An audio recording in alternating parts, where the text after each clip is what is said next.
Welcome back to After the Catch. Today I am joined by the one and only Dustin. Say hello. Yo, how you doing?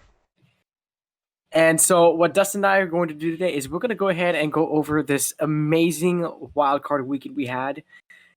A lot of interesting stuff happened, and a lot of closed games. And I feel like there's a couple of shockers in this one. Dustin, would you like to start off with the first game, especially since your team is now going to be playing this winning Yeah, team? yeah. All right. So yeah, we had the Las Vegas Raiders travel to Cincinnati to play the Bengals. Um, I don't know. I thought it was a good game. I thought that the Raiders. I was expecting more success on offense, especially since they were running the ball a lot better than I expected. Josh Jacobs was actually having a pretty good day on the ground. 13 carries, 83 yards, but they just couldn't give him the ball because they were slow offensively at the very beginning, and the Bengals just went out and started firing. So I thought the Raiders had a big chance, even because I think the thing that set them up the best was their defense. Yes, was giving up yards, but they were also making stops in the red zone, making them kick field goals. I mean, they kicked four field goals on the day, the Bengals, Mm-hmm. and that really kept the Raiders in the game. I felt like if the Raiders could start off a little bit better, they had the offensive success to be able to win this game. They were running the football well. Carr wasn't terrible throwing the ball, but he started off really badly. Like they just were not very, I don't know, amped up at the beginning, I guess you could say, and that's the only reason that game was away from them. They easily could have won this game. I thought the defense did what they had to do. Yes, they gave up yards, but you're going to give up yards against high explosive teams. You just got to make sure they don't score touchdowns in the red zone, and they didn't. They did that at a good rate actually. So I'm actually highly impressed with how the Raiders played because they started out slow, yes, but they came back and the defense played better than I thought. For the Bengals, they were consistent, which is good. They made the plays that were necessary.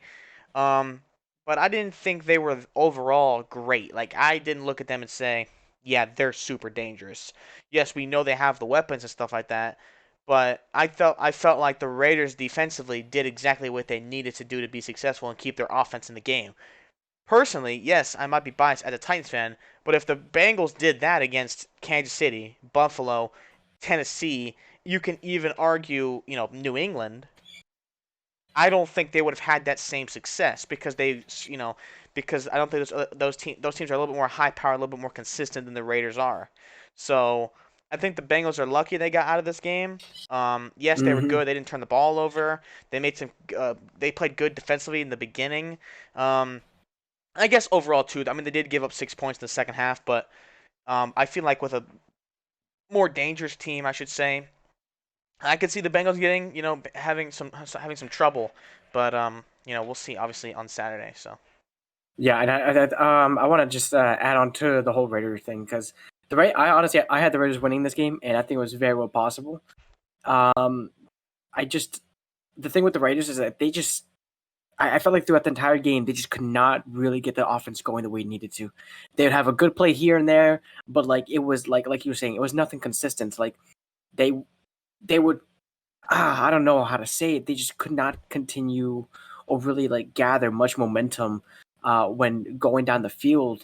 And I want to give credit to the Bengals defense because the Bengals defense, especially at the end, they, I mean, oh god, they just did not allow the Raiders to get in the end zone. yeah, And I honestly thought that was going to be a scenario where the Raiders would sit there and score in the end zone. It would go into overtime, but the Bengals held their own at the end, and thanks to that defense, I was expecting the Bengals, with the way that first half went, that they would have scored a little bit more points than six in the second half. And I understand that you're some teams are a little bit conservative and they try to just run up down the clock, but walk into the second half, it's still a 7 point game. So a little shocked that they didn't score more, but still a solid performance. But I think out of the rest of the four AFC teams remaining, they are the weakest for sure. yeah. And I think if you look at the stats over here, Josh Jacobs had the most rushing yards in the game with 83. Hmm. The uh, the Bengals are going to need some more production in the running game against a team like Tennessee because we know Tennessee, they will play their four down linemen. and then they will send everyone else out into coverage. Because they're comfortable with that, especially since they're the second rushing defense in the league. I think they're gonna need to be able to run the football more. And obviously, we'll talk more about matchup details in the podcast. We'll go very deep in detail. But still, I just think that's something they need to do. And here's the thing: if you look at this, like Carr was not very good. You know, 29 for 54, 310, one touchdown, including I believe only one pick on the game. He was not very good, not very accurate, and they still were close. They still had the opportunity to win that game. I just not I'm not like 100% like wow, Bengals just, they showed me they can compete with the top teams. I think they're just going to need to be a little bit more efficient on the offensive side of the ball, but we'll see, of Mhm. course. Um Wha- yeah. So, you got anything else to say about the Uh, game? no, but this next game, Wow. Yeah. man, oh man, let me tell you. So it was funny because we actually talked about this. We literally talked about this, especially towards the end of the season. And I think this was the most fairest point ever, ever. Because I honestly thought the Bills were going to be a first round exit purely because of their lack of run game coming from a running anyone but Josh Allen. Because we would see Josh Allen run down the field and would be the lead, the leading rusher of the game, or even for his team, which I thought was going to be an issue. And here comes Devin Singletary, decides that, hey, I don't want to play like a college player anymore. Let me play like I'm actually in the NFL. Sits there and runs 16 carries for 81 yards for 2 touchdowns. And that's all now correct me if I'm wrong, Dustin, but isn't that all I said the Bills need? Yeah. Is a That's run true. game established. And that's exactly what they did. And that's exactly why they beat the Patriots by that much. This team is something to be terrified about. If I'm sorry, if I'm a Chiefs fan, I would be shitting myself right now. Yeah. I don't know. I agree. I think, defensively, I thought the Patriots were, had a decent matchup. They had the lockdown corner. They had a good, minded coach. I thought they won the coach battle. I just think they were missing. I thought Mac Jones would hurt them. At the end of the day, I felt like Mac Jones was not the reason they lost the game. The Me defense was neither. terrible, and Mm-hmm. there was not much help around Mac. When you get to this time of season, you need your playmakers. I'm a big believer in it does not hurt if you just force feed your playmakers the ball 24/7. Like if you put the ball in your Mm-hmm. best players, good things will happen. That's what a lot of people say, and I feel like when it comes to playoff time, you need that. Well, it showed that other than Kendrick Bourne, who actually had a pretty good game for the Patriots, they didn't really have much else. I felt like they didn't really use Hunter Henry, Jonnu Smith, Jacoby Myers. I didn't really see the production out of them. Even the running game was not great for New England. So it just wasn't a great game for New England. And it's surprisingly because I thought Mac Jones would be the reason it wouldn't be a good game. At the end of the day, the only reason that it was kind of fun to watch, like it wasn't even fun to watch, but the reason they even scored these points was Mac I see Jones at what the you're about end. to say. You know what I'm saying? Like Mac Jones was Yeah. was actually the good part for the Patriots in that instance. So yeah, no, Buffalo is scary. I do agree Buffalo is scary. The question is for me is how comfortable is Buffalo going to be running the football against another dynamic offense? Like Kansas City, they use the running game differently. Like they can run with their guys. They've shown they'll run with their guys, but they'll also do like these quick screens, which they count as runs in their playbook. You know what I mean? Like these screens for the wide Mm-hmm. receivers, it's just an outside run. That's all it really is. You know what I'm saying? So it'll be interesting to see how consistent and how Buffalo sticks to that going into Kansas City, where they know they might have to score 30 to win this game. You might have to get to 30, maybe 40. I mean, I know you scored 47, but hate to break it to you, Patriots offense and the Chiefs offense, two different levels. So it'll I be do. interesting to see how consistent they are with sticking to the running game. Um, but yeah, I think Patriots they look defense good. is definitely better though. Definitely better. I know it maybe I'm not shown that game, but like overall, I think the Patriots defense is more complete. And I will continue to say this as well. You can't with the Chiefs defense. If you can establish the run with the Chiefs defense, you're going to win the game. That is literally how it's going to be, just as simple as that. If you can establish a run against the Chiefs defense, you are going to win. Purely because of the fact that they have a great D line. Their secondary is not the greatest. I am not a fan of the secondary of the Chiefs. And when you have a high-powered throwing offense like the Bills, I think that's going to become an issue. But before I get off track for Yeah, next let's week's save game, that for the pod. Yeah, for I sure. want to say one more thing about the Patriots game. Okay. No, you're good. My computer's making all these noises. Oh. Okay. So as the Bills find their running game, the Patriots lose their running game, forcing Mac Jones to throw. Mac Jones has not been put in a situation where the game has to be on the back like it has. He always sits there and relies on an established run game, and then he'll throw it a couple times in the drive. But since that run game was missing, he was like forced to throw it. And if I remember correctly, he had 2 interceptions, right? I know one for sure, but that one was totally not on him. That Yeah, one it at was the either. beginning of the game was like a Oh sick yeah, play by Micah Hyde, and I feel like that was the game changer for me. I yeah, mean, me too. holy. But that was I think one for sure. I'm not sure about two. Yeah, but it's still. I mean, I think Mac Jones still did a solid. He threw solid. I think that same thing with Tom Brady when he was there. They've got to get him an elite receiver. Yeah. I don't think I can sit there and look at any of the receivers on that team and be like, yeah, he's elite. Mac Jones is about to go through the same cycle that Tom Brady went if that team does not get him a receiver, except Mac Jones will probably be gone earlier because probably going to eye down what Tom Brady went through, and I don't think he wants to go 20 years with no receivers. Yeah. So yeah, no, 100%. I 100% agree. So, all right, next game. Uh, a game that was so boring. This game was obviously not supposed to be close, and I knew it wasn't going to be close. The the biggest thing that came out of this game was injuries for us, and very big injuries like Tristan Wirfs, which could be game changing for next week. You know, That's literally the biggest highlight of this game. I gotta be honest. As someone that thought the Eagles had the players to make this game really close, I think the only thing I learned from this game is that there is a big, big, big difference between Bruce Arians and his coaching staff and Nick Sirianni and his coaching staff. I mean, let's be honest. The Bucks defense that they ran, that defense might only be usable against a team like Oh the yeah, Philadelphia Eagles. The I'm Philadelphia not. Eagles could not and would not stretch the field. I mean, when you literally are blitzing both of your safeties and literally saying, "Please throw the ball down the field," like please, they are daring you. They want you to. That's what the Bucks were doing. They literally blitzed their safeties and they said, "Go throw the ball past 15 yards," and they didn't do it. He did it a couple times on some extended plays, and you're like, and their completions, like that, those plays that you see, you're like, wow, why don't you just do that? Why do you not do this consistently? They literally didn't. The Bucks blitzed the hell out of them, and the Eagles paid for it. They tried to stick with this running game, like short stuff. It didn't work.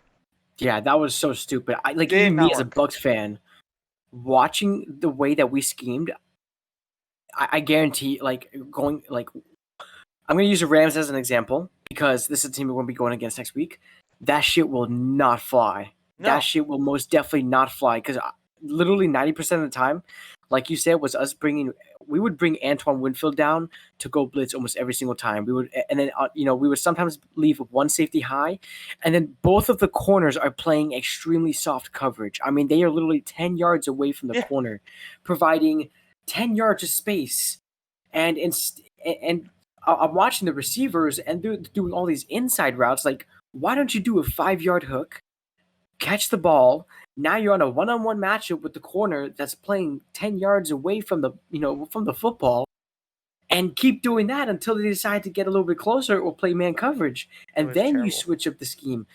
But we literally did the same scheme almost throughout the entire game, and I honestly don't know how they didn't adjust to it.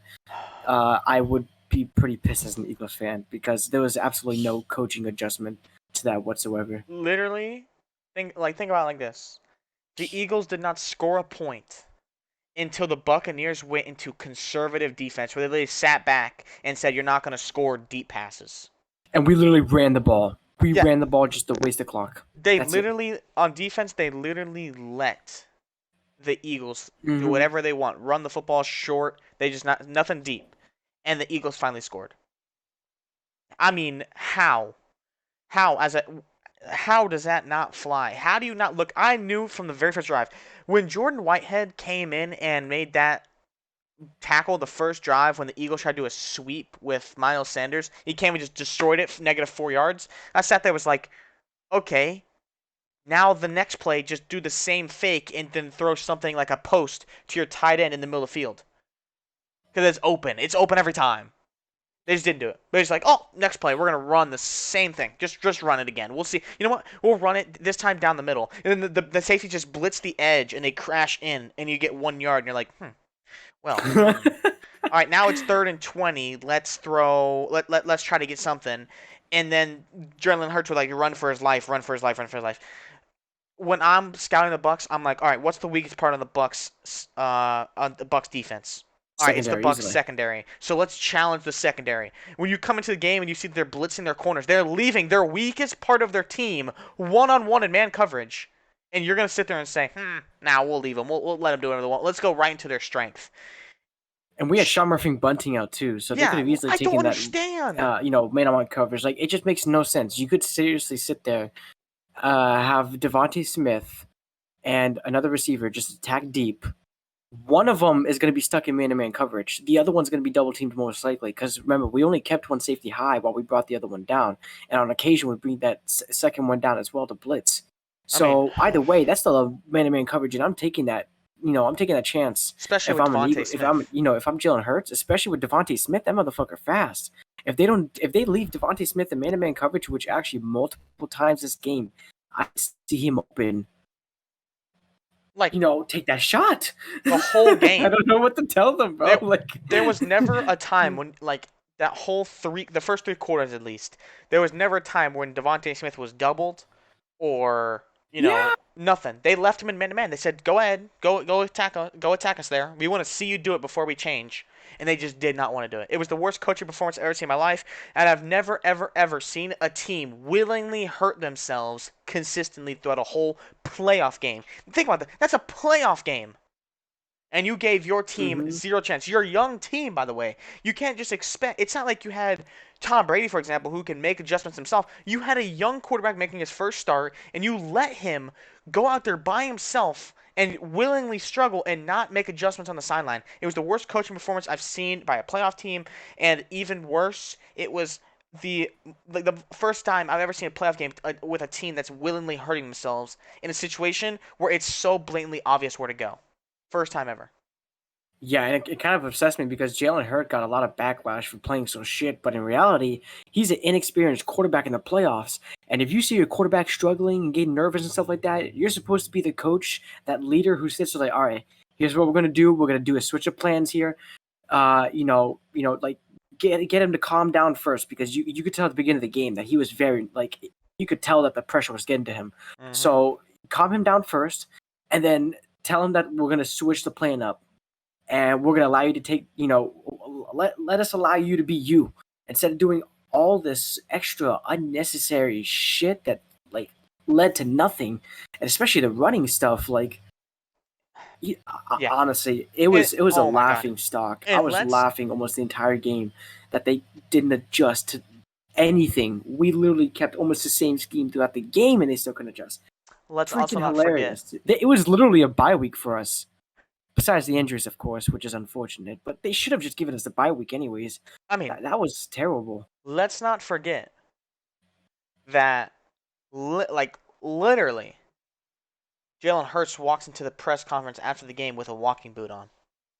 So you have an inexperienced quarterback playing against Tom Brady in the playoffs on the road, and he's hurt, and you let him go out there by himself. I can't talk about that game anymore. I'm done. Whatever. Moving on. Just terrible. Anyway, next, I think the Oh best game of the week. god. I personally think the best game of the week. 49ers on the road, underdogs, go into Dallas, Jerry's World, beat the Cowboys. Devin, what were your thoughts? If you thought the Eagles hurt themselves, the Cowboys did that times 10. The Cowboys Okay, first of all, the Cowboys' offense did not look the same. I do not know about you, Dustin, but I did not see that. I remember watching during the season and stuff like that. They would fully utilize Pollard and Ezekiel Elliott, and I didn't see as much utilization that game, and I was actually like hoping to see more because you got two good running backs in the backfield, and you're not utilizing them like you should. CeeDee Lamb, I think, had a couple of drops as well. Yep. And it just that offense just did not seem like it was clicking. However, they still could have won this game. They could have easily still won this game. But man, those penalties absolutely killed them. Those penalties, I mean, 14. stabbed them. And honestly, the only reason why they even got close in this game and it got as close as it did was because of Jimmy G throwing that pick. If Jimmy G doesn't throw that pick, that game is wrapped up by the fourth quarter. That game would have not even been remotely close. So, and honestly, like, they should have had this game easily. They should have had this game. And I think it's even more crazy that Dak Prescott, especially in his post-conference interview when they were talking about the refs, and it was something about throwing items. Oh, yeah, because initially he thought the fans were throwing stuff at the players and stuff like that. And, Yeah.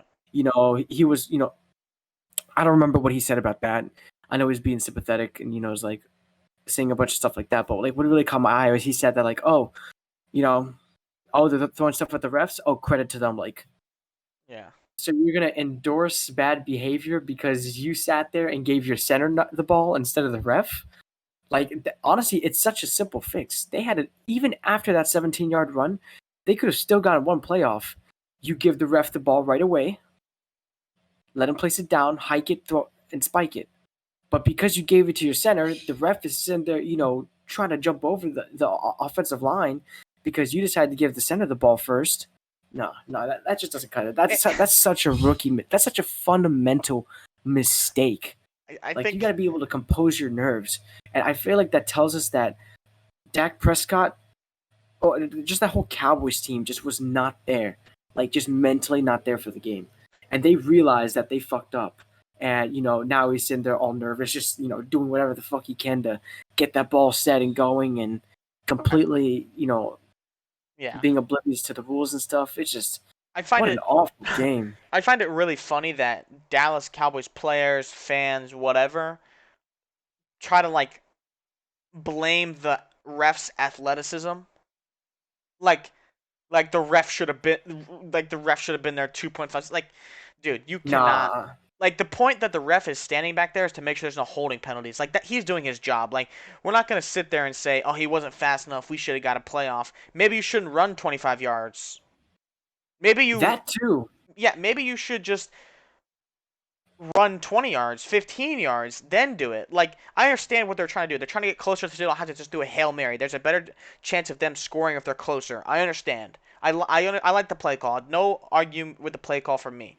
My point Really, you is, like the draw, like the yeah, quarterback draw? I mean, dude, what they were doing is they were literally lining players up on the sideline and then over the top, so the middle You of the field leave the was middle of wide the field open. open. If you run 15 yards, you get that snap. You get the spike Yeah. down. You get one more play. If you run 20 yards, I think it was a 25-yard run. If you just run a little bit less and set yourself up, you're gonna get one more play.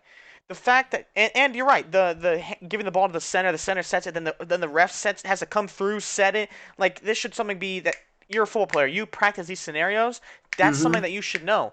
I also saw, I believe, on the Pat McAfee show where the lineman should have been a huge gap welcoming the ref, like trying to get the ref here. Like they Yes. should have just had a Yes. door. Basically, the ref just walks right through, sets it, and goes. Because then you snap, spike, there you go. Like, they didn't do what they needed to do at the end of the game. Now, I will about the real game, like the actual part of it. I thought the 49ers played the game well. I thought, they did what they had to do. They managed the clock. They ran what they needed to. They got scoring. They scored early and often. Defense looked good. Defense looked Looked good really until good. Bosa got out. They were Yeah. completely pass rush dependent.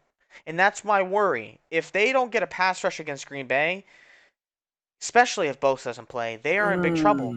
They are in big, big trouble. Let's also not forget the Packers, as well as the Titans, are getting they're healthy. They're like getting as healthy as they've been all year now. You know what I mean? Like the Packers are expecting Bakhtiari back, who's the best, probably best top three best tackles in football. He's expected to come back. So I think that they're going to be in trouble if they cannot get a pass rush on Aaron Rodgers. Um, Obviously, I don't want to get too far deep in that, but they looked good until Nick Bosa came out. As soon as Nick Bosa was out for the game, you could see that their secondary started to give up some more plays, and Dak Prescott was a little more comfortable in those scenarios. Three big throws by Jimmy Garoppolo threw this game away. The pick, he overthrew Brandon, and then the next, I think, play before that, or the drive before that, or something like that, or maybe even after, he overthrew wide open Ayuk. Like there was three throws back to back to back that were Hmm. bad on Garoppolo's end, and if he makes those throws, this game isn't close. The fact that he doesn't make those throws allows Dallas to come back in, do what they had to do, and stuff like that. Also, one more thing before we move on or whatever. The quarterback sneak by the 49ers when they moved Trent Williams, the left tackle, over to the right side just for them to run a quarterback sneak down the middle was the dumbest call ever. They literally got a false start penalty because he was not set from Oh moving. yeah. How? You're running a quarterback sneak. Just run the quarterback sneak. Him moving affected nothing. Zero. Because Garoppolo went straight. You know what I think it was? Maybe they're just trying to catch an offsides penalty. I That's thought my the same only thing. conclusion that I could But come why to. would they snap it then? But even then, like he snapped it like right away. He snapped it right Like away. once he quote unquote said. Yeah. But then it's like almost goes back to like exactly the same thing. It literally happened to Dak Prescott too. One of the receivers didn't fully set, Yep. and he hiked the ball. It's just like both Yep. like in both those situations, quarterbacks had fundamental like things that they should like I mean, understand and know. Like, okay, if you're gonna move this guy, make sure he's set first before you say hike and run the ball. Like, I I know just he's in a rush and he doesn't want the defense to catch on quick. Which I mean, come on now. It was pretty obvious. Let's be real here. But with the Dak situation, like, wait for your receiver to set. Why sit there and risk a penalty that could literally change whether or not your drive is going to be successful or not? It but was that's just literally my point. just a bunch of fundamental mistakes What this is the game, point of and a moving your lot more left the tackle? Cowboys than the Niners. So What is the point of moving your left tackle on a quarterback sneak? I mean, do you know what I'm saying? wait, say that one more time. Yeah. What is the point of moving your left tackle on a quarterback sneak? Oh, you might have to say that one more time. I'm so sorry. Your mic just like kept cutting out. Oh, I was saying, what is the point of moving your left tackle, of motioning your left tackle on a quarterback sneak? Yeah, that literally makes no sense. All for a flag. Like, you hurt yourself more than you gained. Yeah, what is the point? Just run forward. Just run the play. You're running straight. Literally him moving to nothing. Except move you back 5 yards. And make you punt and give him a chance. You convert that, the game's over. Why are you moving your guy? Just snap the ball. Yeah, and I think the biggest thing that almost turned the game for Dallas was the interception. That interception from Garoppolo changed. Like I said, almost those three changed the game throws, for man. them. There was those 3 throws back to Because back it to gave back. them momentum, and they were about to run away with it until they continued to make fundamental mistakes. Yeah. All right. Next game, Chiefs Steelers. Jeez. Just not it. Yeah, this is man, everyone was hoping that Steelers were upset, but it's just this game was a prime example of why you like when you go into this game. Well, first of all, Deontay Johnson messed up on a couple of plays Drops. and a couple of costly plays. Yeah, drops. Slow. There was one play. Yeah. Oh my God! Slowed down at like towards the end of his route, and if he would have continued, he would have 99% would have caught that ball, or at least would have had his hands in range of it. Instead, he slows down. It was such a terrible mistake. I just what a bad way. I was hoping they would, move up further, but it just. I mean, let's be real here. It just wasn't going to happen. Yeah, they're not talented enough. I thought maybe having a good coach in Mike Tomlin. I think it's probably the second best coach of football in my opinion, maybe the third best coach of football. I thought he could, make it closer. I didn't think he was gonna get blown out twice, but their roster's just not good enough at the end of the day. Defenses. Even defensively, like their secondary is not great. Okay, Their fair enough. linebackers aren't great. You know, they have a good defensive line. They have a good safety in Minkah Fitzpatrick, but even he's not playing Mhm. his best year of football. I just don't think that roster is very good. You know, they have a couple stars, but other than that, that's really it. And that's what caused the blowout. Mahomes looked great. Only 9 incompletions, 5 touchdowns, 404. Especially after a rough first quarter. Like the Steelers played them differently than every other team, and that's why the Chiefs were kind of slow at the beginning. And then as soon as they adjusted, it was over. As soon as they adjusted, they scored that one touchdown. It was over. It was Yeah, it was over from there. As soon as it was 7-7, I was like, yeah, Chiefs just went, scored like easy. Yeah, it's over, dude. And sure enough, it was over, and they didn't stop. They pulled out all the tricks. Travis Kelce threw a touchdown. All the stuff. So not much to say about this game. Steelers just aren't good enough, and they're gonna have to build. But they have the potential. They have some young players, so they're just not good enough right now. Chiefs showed, and they balled out. So not much you yeah. can really Not say. not only did they pull out a lot of tricks, but apparently they pulled out all their fireworks too. So Yeah, lost all the yeah, make sure to fireworks. load up next time, Chiefs. They're gonna have to because this next week's game against Buffalo might be crazy points. So we'll see. Yeah, I hope so. Like, I want to see a high scoring overtime game, Yep. like a stupidly high one. Like, I wish it was college rules where you could keep scoring back and forth. All right. Alrighty. So this game, I personally thought was gonna be the game of the week. I I thought want it to was. say a big thank you to Van Jefferson. I love you from the bottom of my heart. You suck. Dustin, you know exactly why I love that man. Yeah. Yeah. Whatever. Anyway, it was a good Anyways, game. go ahead. Rams at home beat the Cardinals 34-11. I was hoping for a better game. I actually stopped watching it at the beginning of the fourth quarter. So, yeah. What were your thoughts? Almost kind of reminded me of who was it? What was the game? Almost reminded me of Jalen Hurts. Or yeah, it reminded me of Jalen Hurts in the sense that Kyler Murray looked extremely uncomfortable. Yep. He looked extremely uncomfortable in the backfield. It looks like he just was hesitant to throw passes. Like, I understand like the playoff pressure and stuff like that, but he's got to let go of that fast. Like, and especially with like the team around him, I was expecting him to be a little bit more, have a lot more flow. Now, one thing that upsets me a little bit, is the fourth quarter. You know, they can still very well come back. You're heading to the fourth quarter. Sure, maybe you only have 8 points under your belt. Oh, I think it was maybe even 11. I don't remember when they scored that field goal, but we're just gonna say eight points for now. So okay, yeah, you're down by a lot, but it, you know, the second half they really started to get stuff going, and I was expecting to at least score more than 11. There was just a lack of urgency, such a lack of urgency once the fourth quarter started. Like, you got 15 minutes to sit there and fight, every last bit that you got, and you're sitting there wasting 3 minutes on a. Well, it was like actually more than that. You spent like 5 minutes on a whole drive down the field. Like, I'm sorry, if I'm down by that much points, it's a hurry up offense all the way down. Like, I want to treat this next 15 minutes like each and every single minute is like a 1 minute drill where you're sitting there. All right, plays done. Let's get back up, line up, quick throw, whatever it is. Keep going. Just keep the flow going until the clock is stopped, where you can, maybe take a quick breather, figure out what you're gonna do, then go to the next, run it, keep the ball moving and all that stuff. It just like it looked like the Cardinals quit. It looks like the Cardinals quit on themselves, and that pick six from Kyler Murray was costly. I think that, like, when I saw that it was 21-0, I was like, yeah, this game's over. This game is not going anywhere further. There's no way that this team's gonna win the way they're playing. JJ Watt looked kind of nice too, at least. Um, yeah, like I said, I stopped watching going when the fourth quarter started. But what I can say about the beginning of the game was I thought this was another coaching disaster by the Cardinals. I don't see how your game plan does not evolve around where is Aaron Donald. I felt like they Mm-hmm. didn't account for him. I feel like they didn't. They almost called the game like he was not. He was nobody, and he dominated it. Him, Von Miller, they dominated this game. Like they were all over Kyler.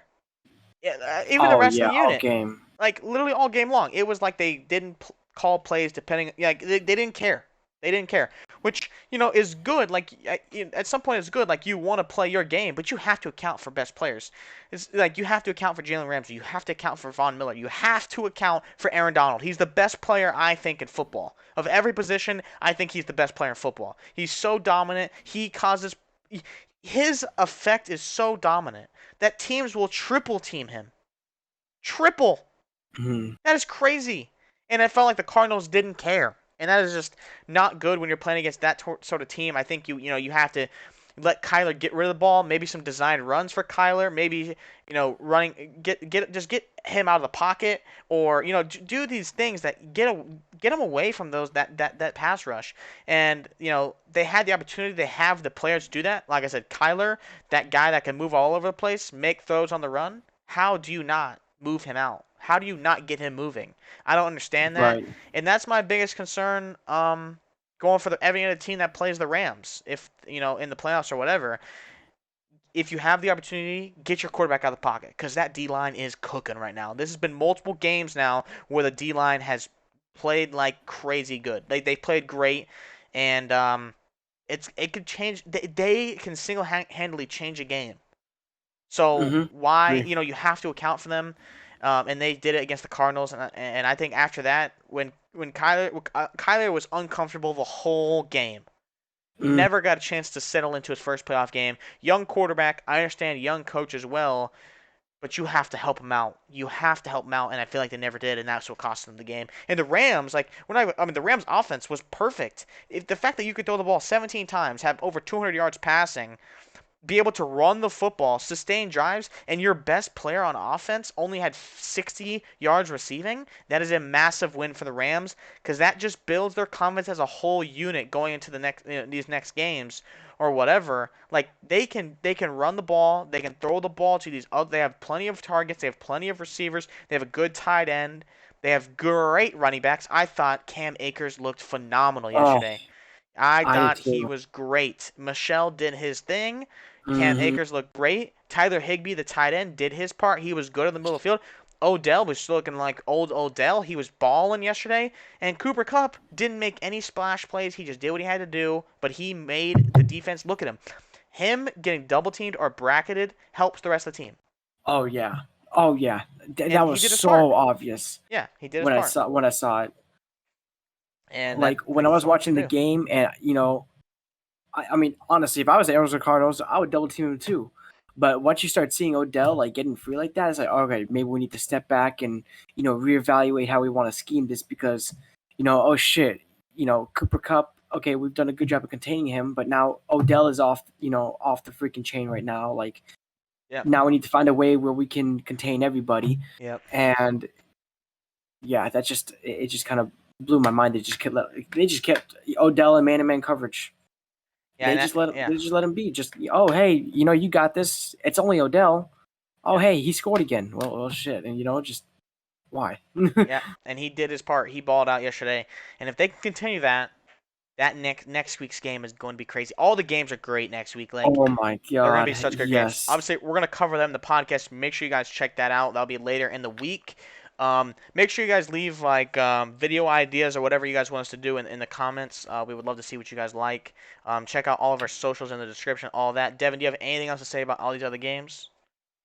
I don't. I do want to say one more. This is going to be like a little bit of a sneak peek going into our podcast that is going to be releasing probably around Thursday. Yeah. Um, I think the closest matchup next week is going to be the Bucks and the Rams. They are almost identical. Yeah. When you look at their rosters, it is almost scary. Yeah. Honestly, I think that game is going to come down to who wants it more, and I'm excited to see it. Yeah. I think it's gonna be a great I'm, game. I'm so No doubt. excited. Yeah. So make sure you guys check out the podcast, and all that sorts. Make sure you guys check out, previous videos, old podcasts, whatever. Of course, make sure you go check out all that. Check out all of our socials in the description, like I said. Hope you guys enjoyed the video. Like, comment, subscribe, do all the good stuff, and we will catch you guys next time. Peace. Peace out.